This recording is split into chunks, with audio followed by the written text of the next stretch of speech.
오늘 읽을 책은 재무제표 투자의 힘이라는 책을 읽어보겠습니다. 차영주 소장님, 안녕하세요. 안녕하십니까? 네. 투자를 통해서 돈을 불리고자 하는 마음은 누구나 갖고 있지만 사실 시작이 쉽지도 않고 그런데 재무제표를 안 보고 투자하시는 분들이 너무 많아서 굉장히 좀 위험하기도 한데 그렇습니다. 이거는 어떻게 보면 운전할 때 표지판을 보는 방법과 거의 똑같은 건 아닙니까? 맞습니다. 우리가 그 재무제표에 대해서 여러 가지 얘기들을 우리가 할 수 있는데요. 그 재무제표에 대해서 보통 이제 필요 없다라고 하시는 분들을 할 때 제가 책에도 그렇게 여우의 신포도라고 했어요. 여우의 신포도. 포도, 그 이소무화에 나오는 거죠.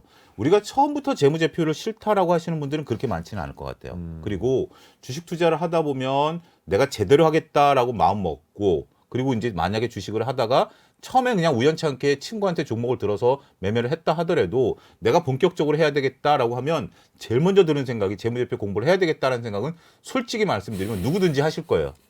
하기는 해야 되는데. 그러니까 재무제표를 보긴 내가 봐야 되는데. 네, 해야 되는데 여우의 신포도죠. 뭐 그 포도를 따지 못하니까 저 포도는 실 거야라고 얘기하는 맛이 것처럼 없을 거야. 재무제표를 그나마 책을 한 권 사서 보던 아니면 유튜브를 보던 다양한 공부를 하다가 나중에 보다 보면 어려운 거죠. 그러니까 야 재무제표는 필요 없어 라고 저는 생각이 바뀐다라고 봐요. 처음부터 극단적으로 재무제표가 필요 없어라고 얘기한다라는 것은 그거는 쉽지 않을 것 같아요. 그건 대단한 용기가 필요한 건데 예. 그러면 원인이 어디 있을까요? 재무제표가 문제일까요? 아니면 투자자가 문제일까요? 누구나 쉽고 빠르게 돈을 벌기를 원하기 때문에. 물론 예. 그런 투자자들도 문제 있긴 하겠습니다만 재무제표 책이 너무 어렵다라는 거죠. 아, 제가 이 책을 쓰게 된 동기 중에 하나가 네. 증권회사 브로커, 저 같은 경우는 지점 출신을 브로커라고 부르거든요. 브로커가 쓴 책이 없다라는 거예요. 다 막 회계 전문가들이 쓴 책들. 회계사분들께서 쓰신 회계사분들께서 주식에 관심 있으신 분들이 쓴 거를 보니까 이게 실전에서 적용을 하려니까 좀 어려운 거예요. 아, 그렇죠. 뒤에 막 가서 어려운 거죠. 예, 설명을 드리겠지만 지표라는 게 무거운 지표가 있고 가벼운 지표가 있어요. 이런 얘기 처음 들으실 거예요. ROE라는 지표가 가치 투자자한테는 매우 중요한 그럼요. 핵심적인 지표입니다. 그럼요. 근데 그건 너무 무거워요. ROE가 움직이려면 몇 개월, 몇 년이 걸리는데 그렇죠. 투자자들은 그 ROE를 못 견디는 거죠. 그죠. 어차피 한두 달 안에 사고 팔 그렇죠. 그런 분들에게 가장 중요한 건 뭐죠? PR이. 물론 ROE가 네. 모든 투자자에게 적용 안 되는 건 아니지만 내가 정말 느긋하게 10년, 20년 투자하려면 ROE에 집중해야 돼요. 하지만 내가 재무제표를 통해서 빠르게 수익을 내겠다? 그럼 PR에 집중을 해야죠. 이런 것처럼 제가 현장에서 다양한 재무제표들을 이론을 공부하고 적용시켜 보다 보니까 이게 그 현장에서 느끼는 감하고 그 이론가 분들께서 진짜 전공을 많이 하신 분께서 어렵게 쓰신 책이지만 이 괴리감이 느끼다 보니까 배우는 것 따로 실전이 따르다라는 거죠. 근데 이 재무제표의 중요성을 상징적으로 표현해준 드라마의 대사도 있었다면서요. 책 앞에 썼는데요. 미생이라는 드라마 미생. 드라마 미생에 거기는 회계가 좀 몇 가지가 나옵니다. 예. 근데 거기서 우리가 가장 유명한 사람은 역시 오과장과 장그래 아니겠습니까? 네네네. 예. 거기서 대사를 보면 오과장이 이제 장그래한테 서류를 줍니다. 우리가 이제 기획할 서류를 이제 처음에 주는 장면인데요. 네. 그 드라마 초창기에 나옵니다. 그래서 보면 알아? 그러니까 이제 장그래가 대강 아는데요. 재무제표만 빼고는 다 알아요. 그랬더니 오과장이 이제 한마디 하던 거죠. 그게 다인데 그걸 빼면 어떡합니까? 이렇게 얘기를 함으로써 그러니까 결국 핵심은 재무제표를 읽어야만 되는 거예요. 제가 재무제표를 현실적으로 접했었던 게 제가 증권회사 입사해가지고 기획실에 4년 있었습니다. 네. 그러면서 기획실에는 각 부서에서 그때 당시만 해도 서류들이 이제 종이 문서로 올라올 때입니다. 그게 어떤 식으로 올라오느냐? 재무제표로 올라옵니다. 그러니까 예를 들어서 제가 지금 이대호 기자님하고 만났고 얼굴을 대면을 해서 제가 지금 요즘 살을 빼는데 이렇게 열심히 살을 빼고 있어요. 이렇게 설명할 수 있지만 네. 만약에 저희가 대면하지 않고 전혀 모르는 사람인데 제가 살을 빼는 거를 이대호 기자님이 관찰한다라고 치면 뭘 할까요?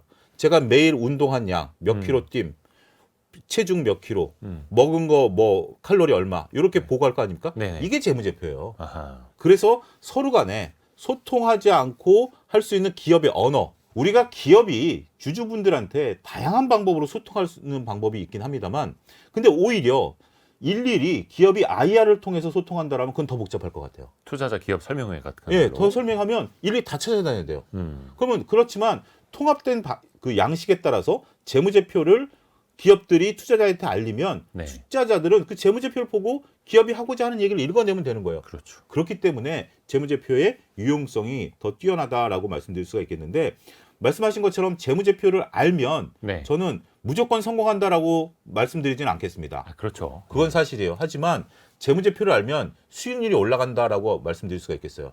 재무제표가 어떤 역할을 하냐면 제가 이대호 기자님한테 난처한 질문 하나 드리겠습니다. 최근에 드셨던 네. 집에서 먹었던 달걀 네. 한 판 가격이 얼마인지 아십니까?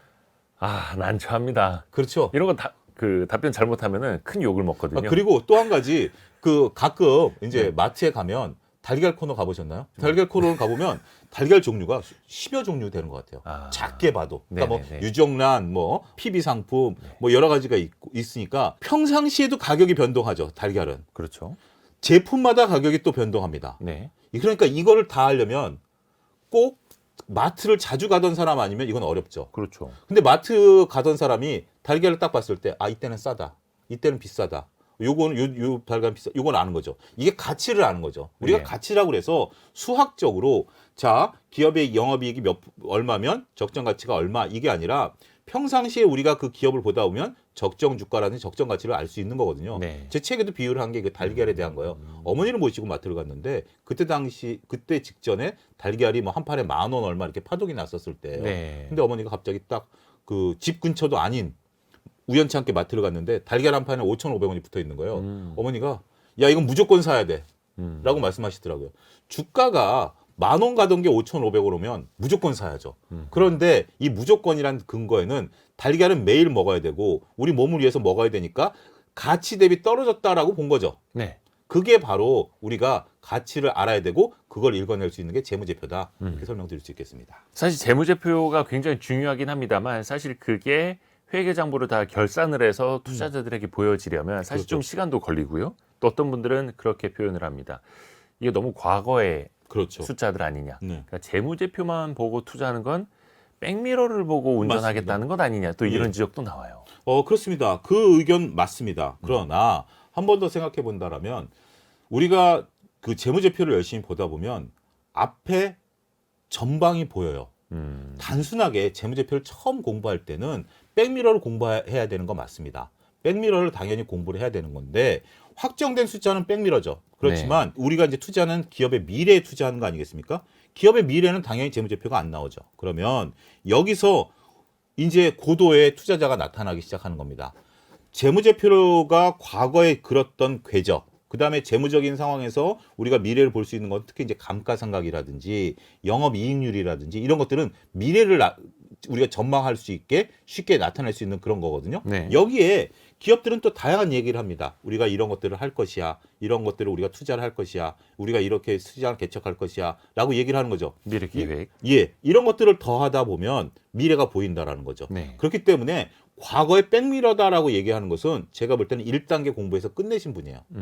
단순하게 우리가 대학 수능을 보게 된다라면 미적분을 배워가지고 대학 수능에서 좋은 점수를 못 받죠. 그거를 응용한 문제를 풀어야 수능에서 좋은 점수를 받는 거 아니겠습니까? 네. 결국 재무제표도 응용하는 거예요. 그리고 가장 중요한 것은 데이터가 3가지가 나올 겁니다. 네. 백미러 데이터, 과거 데이터, 현재 데이터, 미래 데이터가 나오는 거죠. 그러면 투자자는 내가 어떤 데이터를 보고 있는지 알면 되는 거예요. 네. 내가 백미러를 보고 미래를 투자하느냐? 이건 잘못된 방식이죠. 그 대신 백미러는 어떤 거죠? 내가 투자하고 있는 거가 안정적으로 흘러갈 수 있는가라는 걸 검증하는 게 첫 번째고요. 네. 두 번째는 그걸 바탕으로 미래를 자꾸 수정하는 거예요. 재고가 쌓이고 있다? 그런데 실적이 잘 나왔다? 그러면 과거 실적은 좋지만 재고가 쌓이고 있다는 것은 미래 실적이 나빠질 가능성이 높다라고 보는 거죠. 네. 그러면 실적이 어닝 서프라이즈가 나오더라도 주식을 매도 관점으로 접근을 해야 된다라는 거죠. 반면에 지금 실적은 여전히 안 좋아. 그런데 재고가 줄어든다라든지 아니면 막대하게 들어가던 비용이 줄어들게 된다. 그런 미래가 보이는 거 아니겠습니까? 네. 제가 2020년 코로나가 이제 본격적으로 주가에 영향을 미쳤던 게 3월로 우리가 이제 기억을 하는데요. 그럼요. 제가 2월 달쯤에 모 방송에 출연해서 카카오를 추천을 드렸어요. 제가 왜 그러냐면 주가는 카카오 주가가 그때 당시에 10만 원이었어요. 그게 이제 70만 원까지 간 게 네. F나 17만 원인데 10만 원일 때 문득 그 생각이 드는 겁니다. 제가 이제 추적 관찰했던 게 카카오인데 각 사업 부분들이 적자에서 흑자로 돌아선다라고 발표했던 게 2020년이에요. 네. 그러면 2020년에 적자에서 흑자로 사업 부분들이 되면 이익이 어떻게 되죠? 대거 올라갈 거죠. 올라가죠. 근데 주가는 현재 10만 원이야. 그래서 저는 이제 그 뒤로 올라갈 건 생각 안 하고 한 2년 놔두면 20만 원까지는 가지 않을까. 그렇게 이제 투자를 했던 거죠. 그런 거예요. 제가 가장 좋아하는 게 그거예요. 적자에서 흑자로 돌아설 때. 그때가 확 주가 퍼포먼스가 좋거든요. 네. 그걸 읽어낼 수 있는 게 재무제표예요. 그렇지 않으면 단순히 회사가 우리가 흑자가 날 거야, 흑자가 날 거야. 제가 이제 안타까운 양치기 소년이라고 방송에서 표현을 했는데 네. 조선주들이 그랬죠. 아하. 최근에 조선주들이 우리가 다음 분기엔 흑자 낼 거예요, 흑자 낼 거예요. 거짓말을 하려고 한 게 아니라 인건비가 올라가고 후판 가격이 올라갔는데 그건 재무제표 분석을 하면 그들 얘기를 믿기 어렵다라는 것이 나타나거든요. 그러니까 단순하게 우리가 이 말에 의해서 투자하기보다는 그거를 재무제표랑 교차 검증을 하게 된다라면 우리가 미래에 대해서 투자할 수 있는 근거를 보다 확실하게 할 수 있다. 그리고 가장 중요한 것은 이걸 본인이 스스로 하게 되면 모든 분석이 완벽할 수는 없잖아요. 네. 하다 보면 분석이 잘못됐을 수도 있고 회사가 잘못될 수도 있고 내가 잘못 분석할 수도 있잖아요. 그럴 때 빠르게 손절로 대응할 수가 있는 겁니다. 내가 분석했기 때문에. 우리가 연애를 할 때 내가 저 사람을 선택했는데 저 사람이 내가 생각했던 사람이면 빨리 손절할 수 있잖아요. 네네. 근데 누군가 소개를 시켜줬고 한두 번 만났는데 아닌데 소개시켜주는 사람이 너무 강력해. 그러면 그 인연을 좀 잘 못 끊잖아요. 네. 그런 것처럼 한번 좀 비유를 좀 들어드릴 수가 있겠습니다. 이야, 그래서 백미러만 보고 투자하는 게 아니라 백미러만 보고 운전하는 게 아니라 백미러도 보고 함께 보면서 투자를 해야 하는 거고 여러 가지를 검증해 나가고 그렇죠. 미래 계획도 같이 들으면서 수정하고 검증해 나가는 과정. 좋습니다. 이제 하나 둘씩 키워드를 통해서 책 내용을 한번 추격해 보겠습니다. 오늘의 책. 차영주 소장이 쓴 재무제표 투자의 힘. 이것이 궁금하다. 키워드로 풀어볼게요. 첫 번째 키워드. 숫자가 말하는 진실. 그 숫자들이 담겨 있는 게 바로 재무제표라는 거고요. 사실은 조금 쉽게 개념 정리부터 몇 가지를 좀 출발해 보면 좋을 것 같아요. 재무제표 1분 만에 이해시켜 드리도록 하겠습니다. 1분 만에요? 예, 1분 만에 이해시켜 드리도록 하겠습니다. 네, 여러분 시간 재세요. 예. 자, 여러분들 커피숍을 하나 차린다라고 이대호 기자님이 생각을 해보십시오. 자, 네. 이제 머릿속으로 따라오시면 됩니다. 예. 커피숍을 차리려면 돈이 필요하죠. 그럼요. 돈이 필요한데 한 1억이 든다라고 칩시다. 네. 근데 내 돈이 5천만 원이 있어. 그러면 5천만 원 빌려와야 되죠. 네. 지인한테 3천만 원을 빌리고 은행에서 2천만 원을 빌렸다. 네. 그러면 1억이 되는 거죠. 네. 내 돈 5천만 원은 자본이고요. 빌린 5천만 원은 부채가 됩니다. 네. 그런 다음에 그 1억을 가지고 커피 기계를 사고 임대를 하고 커피숍을 차리죠. 네. 커피 원두를 사고 이게 자산입니다. 재무상태표 끝났습니다. 네. 그 다음에 그 커피 기계와 원두를 가지고 커피를 파는 거죠. 파는 걸 매출이라고 그러고 한 달이 지나면 정산을 해서 알바비 주고 임대료 내고 각종 비용 내고 나면 이익이 나죠. 네. 그거를 우리가 단기 순이익이라고 합니다. 손익계산서 끝났습니다. 네. 이거를 현금 흐름에 따라서 내가 영업해서 돈이 들어오는 것을 영업 현금 흐름, 그다음에 다양한 것들에 대한 투자 현금 흐름, 은행에서 빌린 거 이자 갚는 거 재무 현금 흐름, 이걸 모아놓은 걸 현금 흐름표라고 합니다. 자, 1분 지났나요? 그러니까 이런 식으로 이해하시면 돼요. 재무제표를 네. 처음부터 손익계산서 매출, 비용, 이익, 재무상태표를 자산, 부채, 자본 이렇게 끌고 가면 어려워요. 네. 그렇지만 내가 커피숍을 차릴 때 내가 돈을 모으는 과정, 이거는 자본과 부채로 나눌 수도 이건 상식적인 내용이잖아요. 그렇죠. 그거를 합친 게 자산이다. 그럼 재무상태표가 끝난 거예요. 그리고 그걸 가지고 내가 물건을 팔고 이익을 계산한 게 손익계산서고 현금 흐름만 나타나면 현금 흐름표다라고 접근하는 거죠. 이게 반대로 접근하는 거죠. 보통 우리 많은 분들이 손익계산서를 보고 재무상태표를 자산부터 보고 현금 흐름표를 보니까 밸런스가 안 맞는 거죠. 미스매치가 나오는 거죠. 그렇지만 돈의 흐름에 따라서 우리가 이걸 추적 관찰하게 된다면 정말 재무제표가 쉽습니다.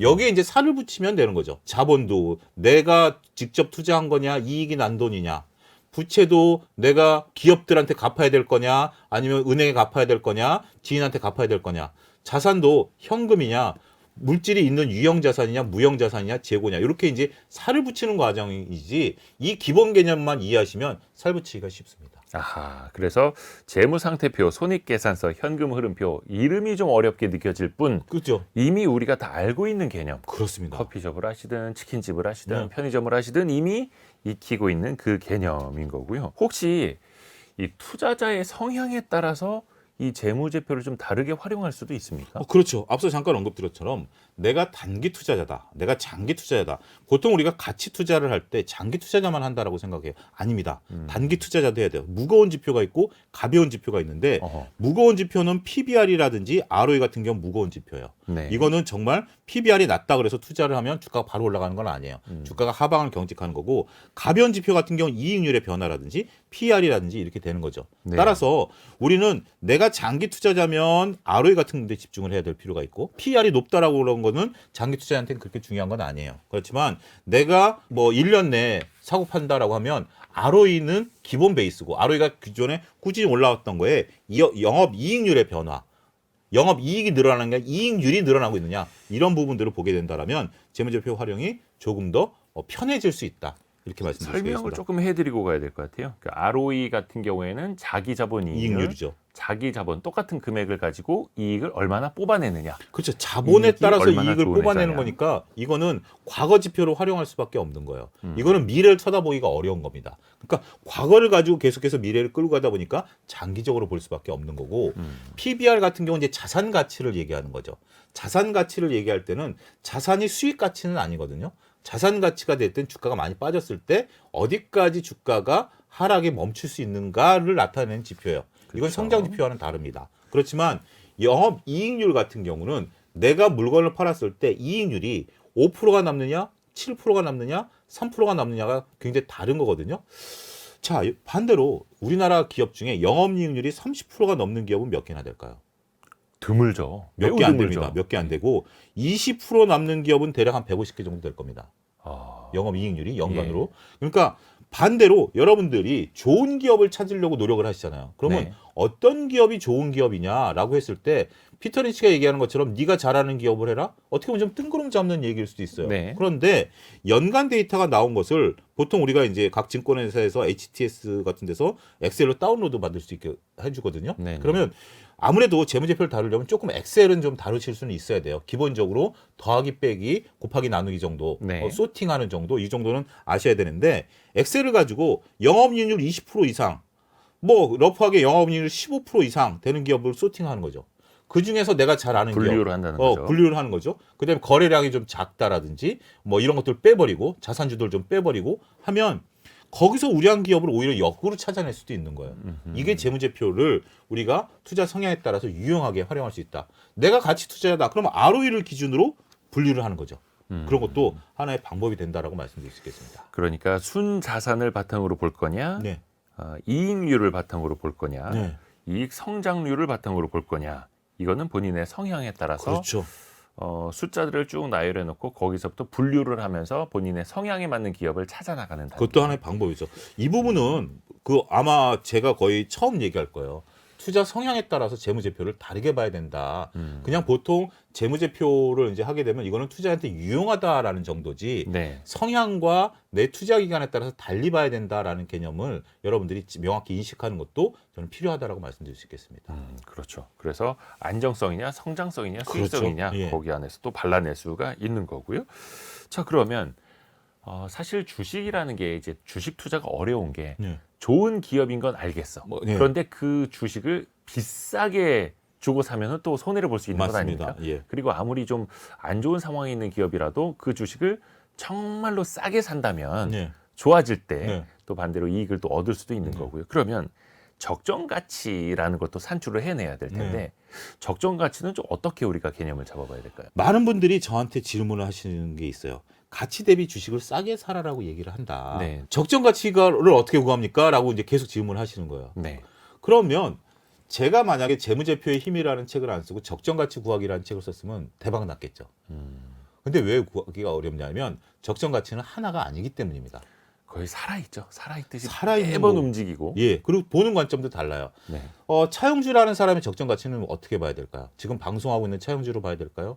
가정에 가면 제가 가장으로서의 어머님한테는 아들로서의 가치가 다 다른 거죠. 그렇죠. 그러니까 우리가 이제 기업을 볼 때 가치 지금 삼성전자를 뭘로 봐야 될까요? 휴대폰 기업으로 봐야 될까요? 반도체 기업으로 볼까요? 단순하게 매출과 영업이익으로 봐야 될까요?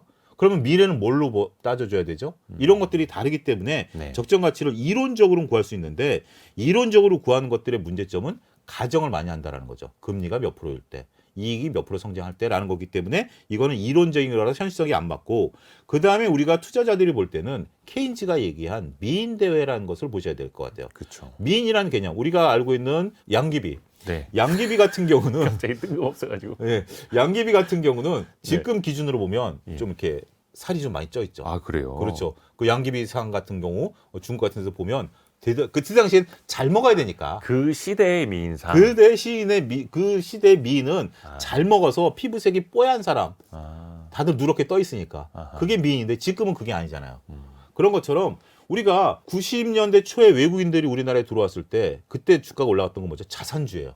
자산주 파동이라고 그래가지고 네. 그때 당시엔 자산주였고, 그 다음에 2015년에는 주가가 가장 많이 올랐던 게 뭐죠? 제약바이오. 바이오주. 바이오들 같은 임상에 대해서 가치를 부여했었어요. 네. 네이버만 하더라도 초기에 올라갔을 때 네이버가 지금처럼 이익 성장성이라든지 플랫폼 효과를 본 게 아니에요. 가입자에 따라서 주가가 올라갔어요. 그게 적정 가치를 따지는 하나의 방법이었어요. 그 당시에는. 그 당시에는 그런 것처럼 그런 거기 때문에 적정 가치를 구한다라는 것은 이론적으로는 우리가 생각하는 거와는 좀 다를 수 있다. 하지만 우리가 그렇다고 해서 적정 가치를 못 구하느냐? 그건 아니에요. 우리가 주당 순이익, EPS라든지 주당 매출액 이런 것들라든지 이런 것들을 통해서 우리가 적정 가치를 구할 수는 있을 것 같아요. 예를 들어서 영업이익이 3천억 나는 회사야. 근데 지금 시가총액이 3조야. 그러면 대략 PER이 10배 정도 되죠. 네. 그러면 시장 평균 PER이 지금 우리나라가 11배 줄어들어서 11배, 잘 갈 때는 13배 그죠? 그러면 조금 가치가 저평가돼 있다. 우리 영업이익 대비 시가총액이랑 비교하는 방법도 있고요. 이게 가장 많이 증권회사에서 쓰는 방법이에요. 주가 수익 배율. 네, PER이라는 PER. 것을 이용해서 가장 많이 쓰는 방법 중에 하나다. 그리고 또 가치라는 것은 EPS만 하는 게 적정 가치는 아니에요. 네. 우리가 차트를 통해서도 적정 가치를 구할 수가 있어요. 저는 차트는 나름대로 유용할 경우가 있다라고 봅니다. 어떤 경우가 유용하냐라면 많은 투자자들이 그 기업을 쳐다보고 있으면 전 차트가 유용하다라고 봐요. 네. 그러니까 재무제표 설명하면서 왜 뜬금없니 차트냐라고 설명할 수 있겠는데, 차트 같은 경우, 그러니까 재무제표 한다고 차트를 안 보는 건 아니에요. 네. 차트 같은 경우 투자하시는 분들의 가장 일성이 뭐죠? 차트에 모든 것들이 녹아 들어가 있다라는 말씀이시잖아요. 네. 그런데 많은 투자자들이 보지 않는 종목 같은 경우 차트에 저는 모든 것들이 녹아 들어가 있다고 보기는 어려워요.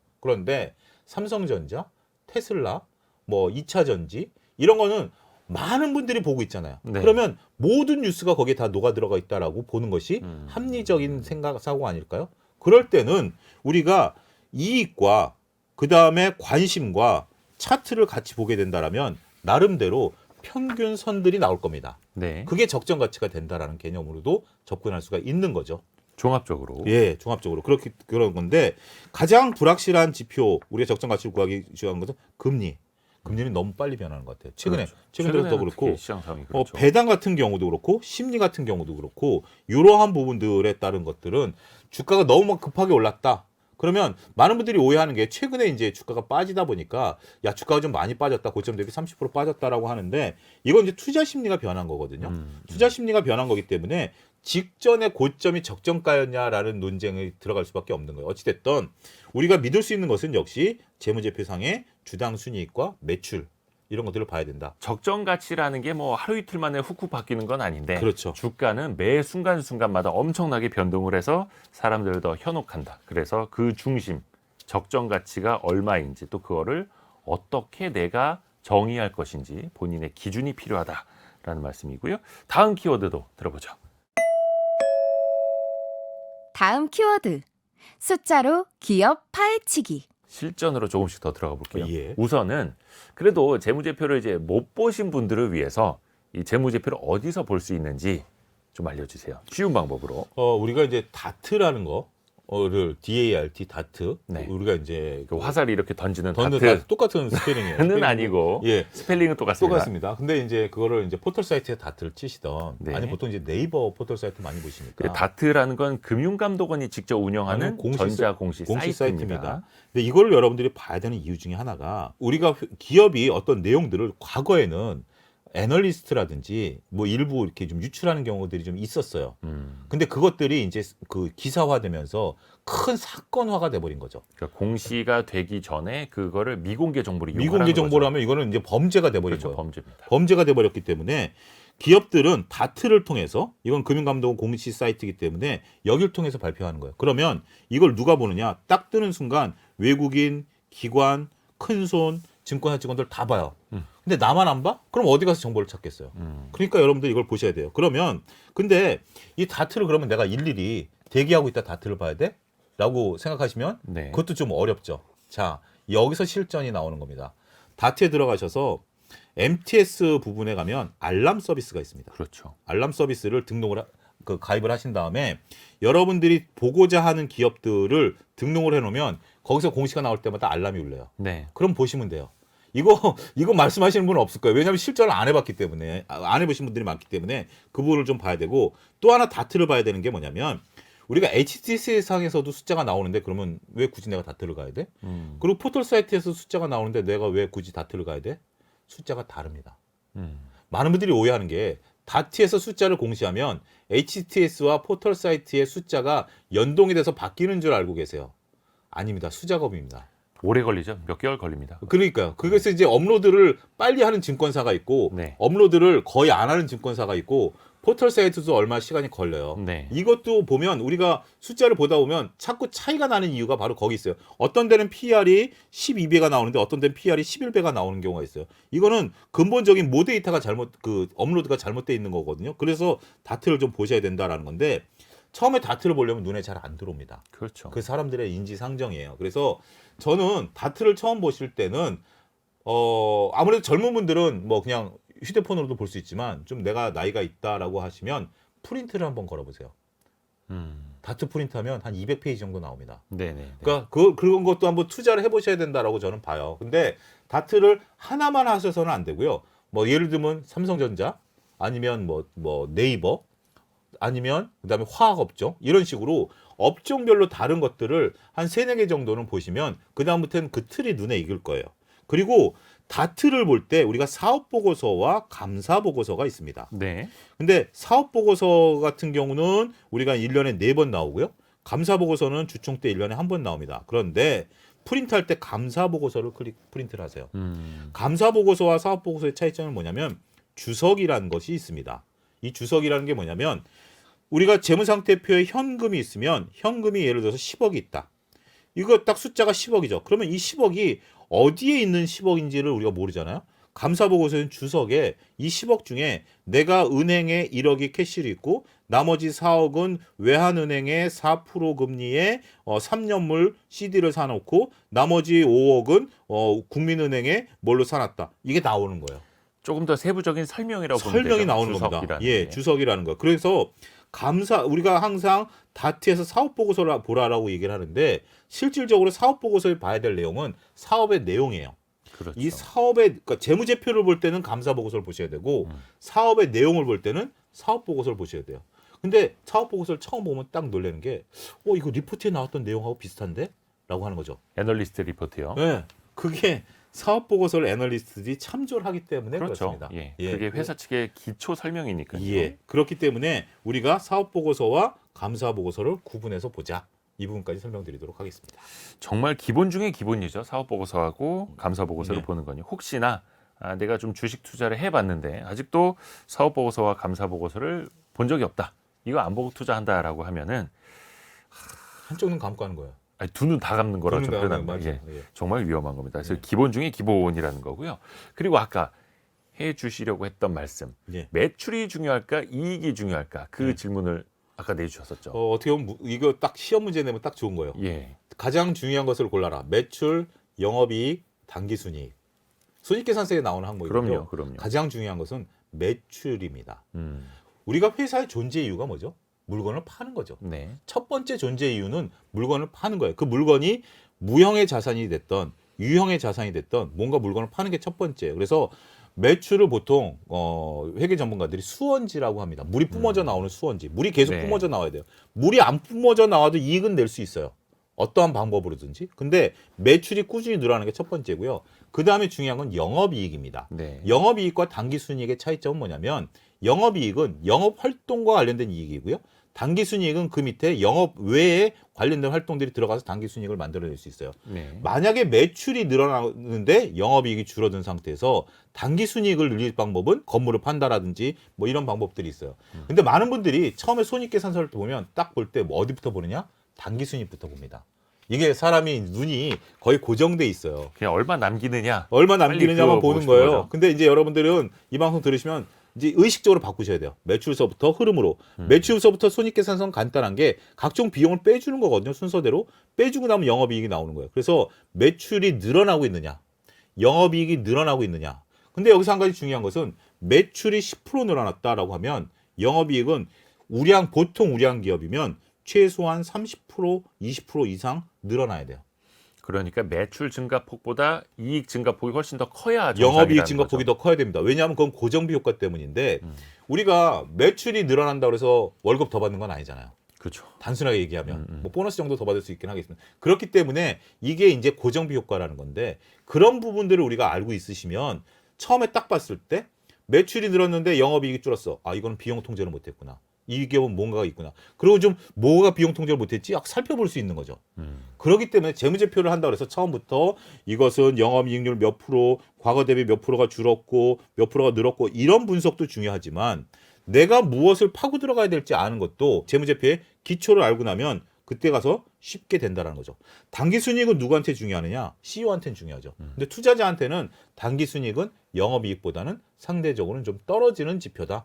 이것도 알고 계시면 좋습니다. 물론 이제 순이익을 바탕으로 해서 아까 말씀드렸던 주가 수익 배율이라든지 주가 순자산 배율, 뭐 PER, PBR이라는 게 이제 계산이 되다 보니까 순이익도 또 중요하기는 하죠. 자, 그리고 재무제표를 통해서 과연 앞으로 이 회사가 성장을 하겠다. 앞으로는 돈을 더 남기겠다, 못 남기겠다. 이것도 엿볼 수 있을까요? 가장 엿볼 수 있는 방법 중에 하나가 네. 우리가 이제 감가상각과 영업이익이라는 개념인데요. 영업이익도 볼 때 YOY, QOQ, 그러니까 전년 대비라든지 전분기 대비를 좀 봐야 돼요. 네. 특히 우리가 기업이 고속 성장하고 경기가 선할 때는 YOY가 좋습니다. 전년 대비해서 얼마를 벌었느냐라는 숫자가 중요하고 지금처럼 경기가 하강할 것 같은 경우는 QOQ가 중요합니다. 전분기 대비해서 내가 성장세가 유지가 되느냐, 성장세가 꺾였냐라는 걸 보는 거죠. 그러니까 높낮이는 전년 동기 대비, 전년 그리고 대비. 기울기는 전분기 대비. 그렇게 정리가 깔끔합니다. 그렇게 네. 보시면 될 것 같아요. 그러니까 단순하게 YOY, QOQ가 똑같은 지표가 아니라 비슷한 지표가 아니라 지금 경기가 상승 국면이냐, 그리고 이 기업이 성장세냐, 이 기업이 하강 국면이냐라고 봤을 때 우리가 다르게 봐야 되는 지표다라고 말씀드릴 수가 있겠죠. 저는 최근에 굉장히 중요하게 느끼는 게 영업이익률이다라고 말씀드릴 수가 있겠습니다. 방산기업 같은 경우 영업이익률이 평균적으로 봤을 때 우리가 2%대였어요. 나라를 지키는데 무슨 이익을 크게 남기느냐. 과거에는. 예. 거의 근데 그 국방부하고 방사청에서 정하는 이익률만 약간의 이익만 보장해주고 예. 이제 개발을 계속 시키게 되죠. 근데 수출하다 보니까 이게 6%대로 올라가는 거예요. 음, 이제 다른 나라 지키는 건 우리가 이익을 창출할 수 있는 거죠. 그렇죠. 해외에선 더 받을 수 있죠. 더 받을 수 있는 거죠. 그래서 여러분들이 업종별로 그리고 주요 보는 기업별로 대충 영업이익률이 이게 그 카테고리 안에 들어오거든요. 예를 네. 들면 방산 영업이익률이 6%가 가는 게 있고 여전히 2%가 가는 게 있고 자동차 영업이익률이 몇 프로다? 10%대다. 테슬라가 지금 줄어들었다. 우리는 올라가고 있다. 반도체는 영업이익률 몇 프로? 이런 것들을 알고 있으면 내가 거기서 어떤 특정 기업이 영업이익률이 높고 낮음이 보여요. 이런 건 우리가 외워두실 필요가 있는 거죠. 이게 재무제표를 활용하는 거예요. 재무제표가 나오면 처음부터 뭐 재무상태표 분석, 손익계산서 분석이 아니라 러프하게 엔터업종은 영업이익률이 몇 프로? 대략 한 14%. 조선업종 영업이익률이 몇 프로? 한 5%. 요 정도를 알고 있으면 갑자기 어떤 조선업종이 영업이익률이 8%가 나왔어. 이 기업 뭐야? 왜 이렇게 잘했어? 수주잔고 얼마야? 그렇게 보다 보면 빠르게 그 기업을 분석할 수 있게 되는 거죠. 이 부분을 여러분들이 영업이익률 정도는 러프하게나마 외워두시는 것도 하나의 중요한 공부가 된다 말씀드리겠습니다. 아까 초반에 투자자의 성향에 따라서 중점적으로 봐야 할 재무제표 기준이 좀 달라진다라고 예. 표현을 해주셨듯이 그 투자는 산업의 성격에 따라서도 네. 중점적으로 봐야 할 포인트가 다르다라는 거고요. 또 다른 키워드도 한번 같이 들어보시죠. 다음 키워드. 보이는 게 다가 아니다. 사실 재무제표를 쓴 걸 보고 이 기업이 어떻게 경영해 왔는가 또 봐야 할 텐데요. 사실 요즘처럼 경기가 안 좋을 때 기업들이 뭔가 지키기 위해서 아니면 추가로 성장을 하기 위해서 저마다 좀 다른 전략을 쓸 수 있지 않겠습니까? 그런 것도 숫자로 좀 드러나겠죠. 그렇죠. 그거를 미리 몇 가지 제가 사례를 들어놨고요. 그걸 예. 아셔야 돼요. 지금 이제 테슬라가 가격을 인하한 건 네. 다른 자동차 업계랑 싸우겠다라는 겁니다. 치킨 게임도 다른 기업과 싸우는 거죠. 그다음에 지금 먹태깡, 굉장히 농심 먹태깡 유명하죠. 네. 그러면 먹태깡은 소비자들로 하여금 증서를 요구받는 거예요. 그러면 기업이 어떤 액션을 취하느냐가 매우 중요한 겁니다. 테슬라는 지금 이익을 훼손하고라도 매출을 끌어올리겠다라는 거예요. 네. 시장 점유율을 끌어당기겠다라는 겁니다. 제가 책에 사례를 간단하게 사례를 들자면 현대차가 과거 중국 시장을 갔을 때 네. 정몽구 회장께서 그런 말씀하셨어요. 우리는 수단과 방법을 가리지 않고 점유율을 지키겠다라고 하면서 그 신년사 이후에 현대차의 영업이익은 박살났어요. 점유율을 지키기 위해서 보조금을 막 그때 당시 주겠죠. 할인 정책은 아니니까. 그 다음에 아들이 물려받은 다음에 우리는 이익을 신경 쓰겠다. 그러면서 점유율이 1%대 밑으로 뚝 떨어져 버린 거예요. 그 대신 현대차가 캐시플로우는 좋아진 거죠. 이익이 좋아졌죠. 예, 이 개념, 앞서 언급드렸던 비용과 손익계산서의 비용 개념, 이 손익계산서의 비용 개념을 우리가 한번 좀 알아야 되는 게 네. 많은 분들이 오해하고 있는 게 매출 이꼬르 이익으로 알고 있는 거예요. 그런데 손익계산서상에 매출은 제일 위에, 이익은 제일 밑에 있어요. 그 사이에 각종 비용이 있는 거죠. 그렇죠. 그래서 기업들의 전략을 읽어낼 수 있다라는 게 재무제표가 갖고 있는 힘이다. 그렇게 좀 말씀드릴 수가 있겠습니다. 테슬라 같은 경우에는 자동차를 싸게라도 많이 뿌려 나와야 그러니까 나중에 지금 예, 인공지능 데이터베이스도 많이 모을 수 있으니 네. 약간 프린터를 더 싸게 파는 느낌. 그런데 영업이익률이 지금 10%대로 떨어져 버렸잖아요. 그러고 나니까 기가팩토리의 비교 우위가 이제 상실된 겁니다. 아하. 그런 부분들까지 과연 그럼 미래가 성공해야 되는 거죠. 그러니까 가치 투자, 테슬라 가치 투자하시는 분들 입장에서 보면 지금 그래 이익을 훼손됐지만 말씀하신 미래를 위한 투자다라고 볼 수 있는 건데 그 투자가 이루어질지 추적 관찰하는 거죠. 장기 투자, 가치 투자하시는 분들의 오해가 사놓고 묻어두는 거예요. 그건 아니에요. 계속해서 추적 관찰하셔야 그럼요. 됩니다. 예. 그냥 묻어놓는다고 해서 가치 투자는 절대 아닙니다. 네. 그리고 또 하나 중요한 것. 투자자 관점에서 봤을 때 이런 변화가 나타났어. 이런 흐름이 가장 중요한 거야. 이게 정말 아름다운 재무제표야. 라고 포인트를 딱 집을 수 있는 건 뭐가 있을까요? 이대호 기자님 학교 다니실 때 네네. 맨날 1등 하다가 3등 하면 혼나셨죠? 그랬던 적은 없는데요. 예, 뭐 아무튼 근데 저는 혼나겠죠. 떨어지면. 네, 누구나. 떨어지는 거예요. 근데 저는 반에서 한 20등 하다가 10등 받았더니 불러 이렇게 세워가지고 박수 받았어요. 칭찬받죠. 칭찬받죠. 자, 1등 하다 3등 한 게 더 잘한 건가요? 20등 하다 10등 한 게 잘한 건가요? 근데 주가는 네. 20등 하다 10등 하는 게 더 빨라요. 그렇죠. 그러니까 만약 1등 하던 애가 3등 하면 너 왜 1등 못했어라고 선생님한테 오히려 손바닥 맞는 거고. 혼나죠. 그렇지만 저처럼 20등 하다 10등 하면 야, 너 드디어 공부했구나 차영주 공부했구나라고 박수 받는 거죠. 네. 주가가 바로 그런 겁니다. 그런 부분으로 주식을 보게 된다면 그래서 아까 제가 말씀드렸던 것처럼 기업이 적자에서 흑자로 돌아서는 거 이거 굉장히 좋아합니다. 그 다음에 네. 각종 사업부가 주요 사업부가 적자에서 흑자로 돌아서는 거 이게 바로 2차 전지 아니겠습니까? 그랬죠. LG 화학에서 2차 전지가 적자였다 흑자로 돌아서면서 LG엔솔을 분사했고 LG 화학 같은 경우 지금은 좀 주춤하지만 첨단 소재 사업부가 매출이 늘어나면서 전체 이익의 50%를 차지했다. 이럴 때 주가 퍼포먼스가 가장 좋거든요. 이거를 우리가 찾아내는 것이 중요하다. 이른바 말씀드립니다. 증시에서는 그걸 턴어라운드라고 그렇죠. 표현을 하는데 그 돌아서는 기업들에서 주가 상승률이 가장 폭발적으로 일어난다. 그래서 그걸 찾기 위해서 막 혈안이 돼 있죠. 네. 그러면 재무제표를 보고도 그 힌트를 찾을 수가 있습니까? 우리가 이제 고정비용 비용과 변동비용 기업을 따라서 그것을 나타내는데 예. 가장 찾기 쉬운 게 고정비가 많은 기업이에요. 고정비가 많은 고정비형 기업, 기업과 예, 고정비용- 변동비가 많은 변동비형 기업. 고정비용 기업이 그 대표적인 게 조선업종이고요. 네. 근데 변동비용 기업 같은 이제 소매업종인데 음. 고정비가 많이 들어가는 것들은 처음에 그 고정비를 커버하기가 어려운 거죠. 조선업종 같은 경우 수주가 안 들어오면 종업원들 인건비는 줘야 될 거 아니에요. 그렇죠. 그러면 고정비가 많이 들어가기 때문에 적자 수주를 하는 이유가 바로 거기 있는 거예요. 월급만 줘도 된다. 아하. 우리가 이익은 남길 건 아니지만 월급만 줘도 된다. 근데 만약에 그걸 커버하는 수준이 됐다. 지금 조선업종 같은 경우 선별 수주한다라는 거죠. 그렇죠. 이미 수주 잔고가 많아서 고정비는 꽉 찼어. 월급은 그대로야. 네. 월급은 꽉 찼어. 그러면 선별 수주하면 그다음부터는 이익은 어떻게 되죠? 기하곡선을 그리는 거죠. 그래서 선가를 더 높여서 받는. 더 높여서 받을 수도 있고 성과를 더 낮출 수도 있고요. 성과를 낮춰받아도 이익은 더 급증해버리. 그러면 경쟁에서 만약에 중국 배랑 경쟁이 붙어버렸다. 그럼 성과를 낮춰서라도 받아와도 돼요. 우리는 이익이 나는 거니까. 그런 전략을 우리가 재무제표를 통해서 읽어낼 수 있고 거기에 투자 포인트를 사줄 수 있다. 그리고 그 외에 뭐 수출 데이터라든지 회사의 계획이라든지 경영진의 의지 이런 것들, 그다음에 뉴스 이런 것들을 종합적으로 보셔야 되는데 팩트 체크를 하셔야 되고 저는 매년 그 기업 대기업 총수들의 신년사는 챙겨봅니다. 본인이 직접 안 썼다 하더라도 자기 이름으로 나가는 거니까 자기가 첨삭 정도는 충분히 했을 거라고 미뤄 짐작하지 않습니까? 그럼요. 그렇기 때문에 제가 전장에 대해서 관심을 가졌고 앞서 언급했던 현대차도 이제 말씀을 드렸고 이런 부분들이 신년사에 다 녹아 들어가 있어요. 그거가 재무제표가 따라오는지 보는 것도 굉장히 중요하다. 마지막으로 살펴볼 건 감가상각이에요. 감가상각이라는 개념이 재무제표에서 미래를 볼 수 있는 매우 중요한 건데요. 네. 앞서 커피숍의 예를 들었는데 커피숍에서 가장 큰 비용이 들어가는 건 뭘까요?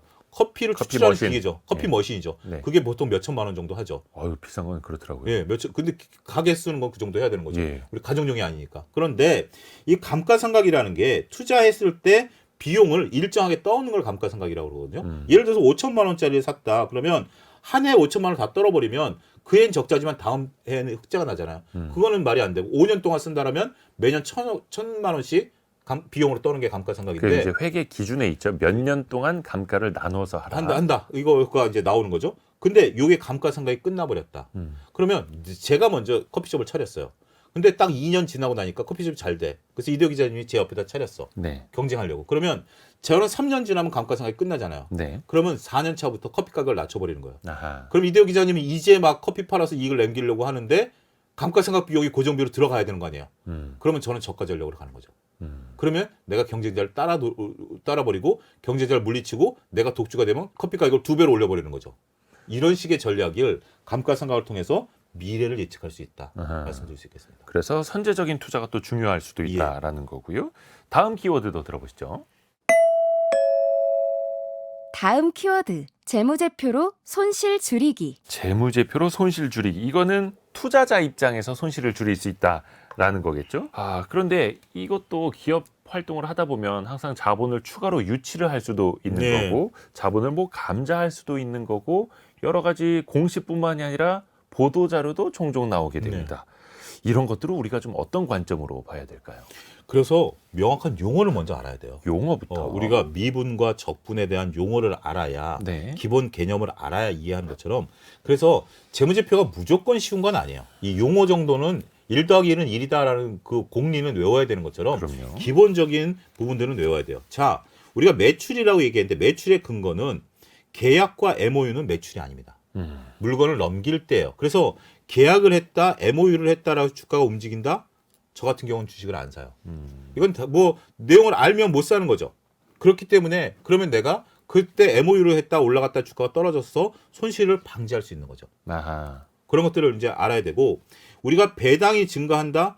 이게 배당이 증가한다라는 것이 꼭 좋은 것만은 아니에요. 우리가 기업이 이익을 나면 기업은 두 가지로 결정을 합니다. 하나는 사내에 놔둔다든지 아니면 배당으로 사회에 유출한다는 거죠. 근데 지금 내가 기업이 투자할 게 많아. 성장을 해야 돼라고 한다면 배당을 주는 게 좋을까요? 안 주는 게 좋을까요? 성장하기 위해서 계속 투자를 해야겠죠. 그러면 회사는. 배당을 안 주는 게 좋아요. 그래서 배당을 많이 준다라고 그래서 주가가 좋은 게 아니라 이게 성장을 해야 되는데 그러니까 미국 기업들의 오류가 그거예요.